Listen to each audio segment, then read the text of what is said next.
Assalamualaikum warahmatullahi wabarakatuh. Perkenalkan, nama saya Nuria Fajaristianti dan rekan saya Herpiolin. Di sini kami akan mempresentasikan 4 keterampilan bahasa yang diampu oleh dosen pengampu Ibu Ratih Rahmasari, MPD. 4 keterampilan bahasa. Yang pertama adalah keterampilan menyimak, keterampilan berbicara, keterampilan membaca, dan keterampilan menulis. Keterampilan menyimak. Menurut Tarigan, menyimak adalah proses kegiatan mendengarkan lambang-lambang lisan dengan penuh perhatian, pemahaman, apresiasi, serta interpretasi untuk memperoleh informasi, menangkap isinya yang disampaikan oleh pembicara melalui bahasa lisan. Tingkatan menyimak menurut Tomkins. Yang pertama adalah menyimak marginal, yang kedua menyimak apresiatif, yang ketiga menyimak atentif, yang keempat, menyimak kritis. Tahapan menyimak menurut Saleh Abbas. Yang pertama adalah mendengarkan, yang kedua, mengidentifikasi, yang ketiga, menafsirkan, yang keempat, memahami, yang kelima, menilai, yang keenam, menanggapi. Jenis-jenis menyimak menurut Dawson. Yang pertama adalah menyimak intensif, dibagi menjadi 5 bagian. Menyimak kritis, menyimak konsentratif, menyimak kreatif, menyimak interogatif, menyimak eksploratif. Yang kedua adalah menyimak ekstensif, dibagi menjadi 4 bagian. Yang pertama adalah menyimak sekunder, yang kedua menyimak pasif, yang ketiga menyimak sosial, yang keempat menyimak estetik.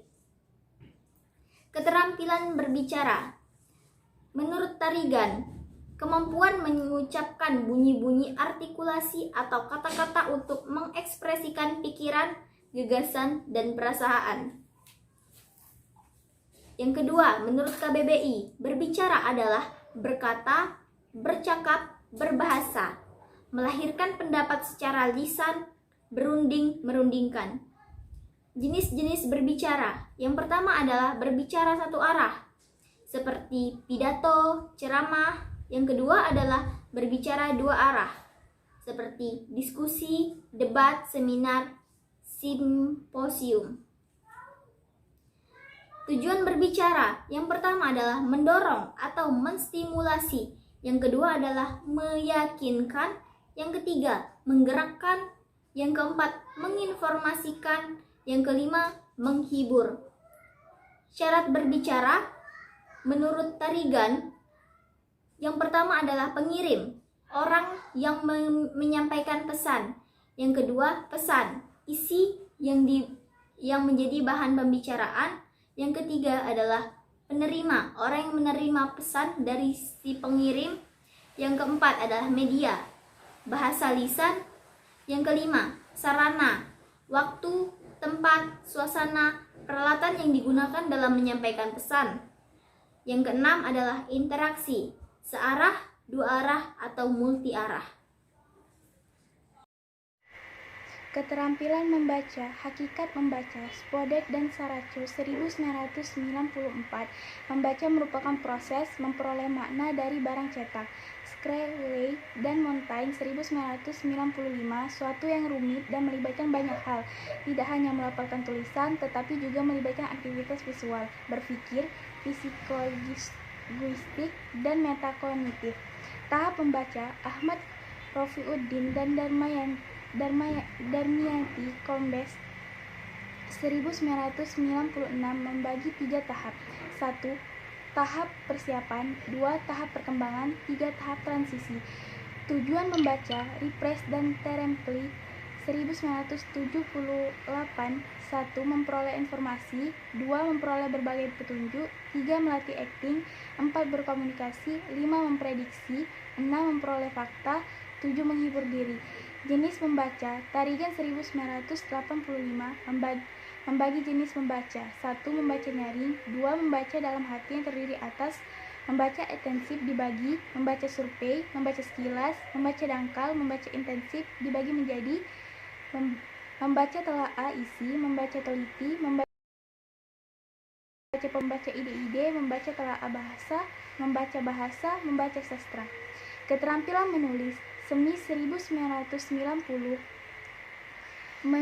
Menulis merupakan pemindahan pikiran atau perasaan ke dalam bentuk lambang bahasa. Brainy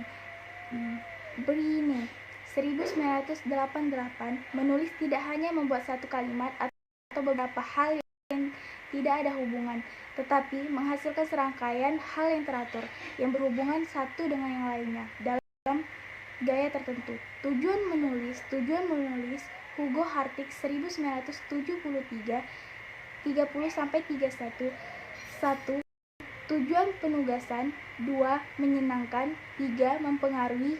4. Informasi. 5. Penyataan diri. 6. Pernyataan diri. 7. Pemecahan masalah. Jenis-jenis menulis: eksposisi, pemaparan pokok pikiran yang dapat memperluas pengetahuan atau pandangan seseorang.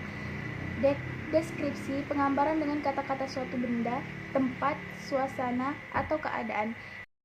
Narasi atau kisahan, menceritakan rangkaian peristiwa atau pengalaman manusia berdasarkan perkembangan dari waktu ke waktu. Argumentasi, karangan yang berusaha menulis meyakinkan atau mempengaruhi pembaca agar menerima pendapatnya. Persuasi, karangan yang berusaha mempengaruhi pembacanya sehingga membaca menuruti ajakannya. Memadahi, topik tidak terlalu luas dan tidak terlalu sempit. 2. Proses penulisan, draft kasar, revisi, editing, penulisan kembali, evaluasi. Manfaat menulis: 1. Meningkatkan kecerdasan. 2. Memperkembang daya intensif dan kreativitas. 3. Penumbuhan keberanian. 4. Pendorongan kemauan dan kemampuan mengumpulkan informasi. Sekian presentasi dari kami. Wassalamualaikum warahmatullahi wabarakatuh.